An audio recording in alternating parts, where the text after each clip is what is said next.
മരുഭൂമിയിൽ മോശയും അഹറോനും മിരിയാമും 30 ലക്ഷം ജനങ്ങളും.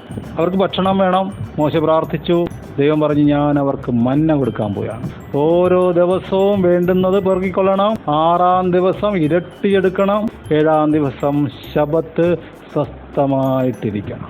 ഭക്ഷണം തരിക എന്നുള്ളത് മാത്രമല്ല ഉദ്ദേശം. 20-ാം അധ്യായത്തിൽ പ്രമാണം വരുന്നുണ്ട്. അത് പഠിപ്പിക്കാനാണ് ഭക്ഷണം.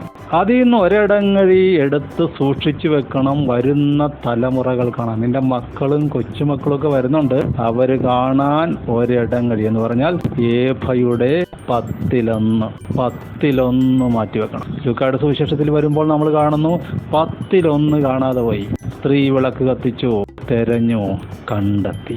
സ്നേഹിതരെ, അയൽക്കാരെയും വിളിച്ചുകൂട്ടി ഒരു പാർട്ടി. കർത്താവ് പറയുകയാണ്, പ്രമാണത്തിൽ വീഴ്ച വന്നാൽ എന്നോടാ വീഴ്ച വരുന്നത്. പക്ഷെ വീഴ്ച വരുന്ന സഹോദരനോട് നീ അലിവ് കാണിച്ചാൽ ഈ കുറവ് ഞാൻ പരിഹരിക്കാം. അതുകൊണ്ട് പുതിയ നിയമത്തിൽ പറയുന്നു, കൂട്ടുകാരനെ നിന്നെ പോലെ സ്നേഹിക്കുന്നവൻ സകലതും നിവർത്തിച്ചിരിക്കുന്നു.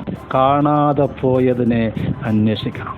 അത് കൂട്ടുകാരനോടുള്ള സ്നേഹമാണ്. അവൻ്റെ വീഴ്ചയിൽ നീ കരുണ കാണിച്ചാൽ, അവൻ്റെ കുറവിൻ്റെ നേരെ കണ്ണടച്ചാൽ, അവന് വേണ്ടി ഇടിവ് നിന്നാൽ ഇവിടെയുള്ള ഇടിവ് ദൈവം നികത്തും.